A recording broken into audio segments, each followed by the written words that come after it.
Clarity ഉണ്ടായിരിക്കും.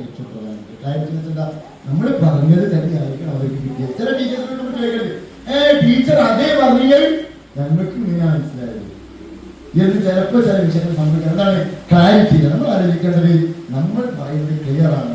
ഒരു വിവേകി ആദ്യം ചിന്തിക്കും, പിന്നെ സംസാരിക്കും. ഒരു അവിവേകി ആദ്യം പറയാനുള്ളതാണ് പറയും, പിന്നെ ഞാൻ ആലോചിക്കും എത്തിയപ്പോൾ ഞാൻ പറഞ്ഞു, അപ്പോഴേക്കും അത് കൈവിട്ട് പോയിട്ടുണ്ടായിരുന്നു. അതുകൊണ്ട് അല്ലെ രാഷ്ട്രീയക്കാരുടെ ഇടയിലൊക്കെ നമുക്ക് പല ഡിബേറ്റുകളും എന്ന കാര്യം നിങ്ങളത് പറഞ്ഞു, ഞാൻ അങ്ങനെയല്ല പറഞ്ഞത്, പിന്നെ ന്യായീകരിക്കേണ്ട ഒരു പ്രയാസം. അതുകൊണ്ട് ശ്രദ്ധിക്കുക.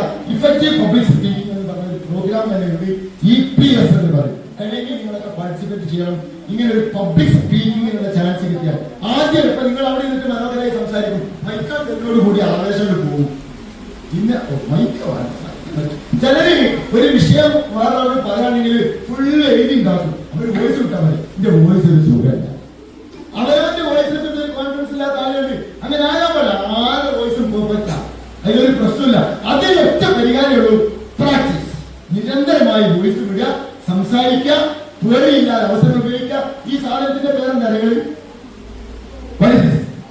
പോഡി എന്ന് പറയുന്ന സ്പീച്ച് സ്റ്റാൻഡ് എന്ന് പറയുന്നത് ഇതെന്തിനുള്ളതാണ്? EPS ഒക്കെ പ്രാക്ടീസ് ചെയ്യുന്ന സമയത്ത് തുടക്കത്തിൽ കുറെ കഴിയുമ്പോൾ നമ്മൾ ഈസി ആയിട്ട് സംസാരിക്കുന്ന ഫ്രണ്ടിലേക്ക് വരും.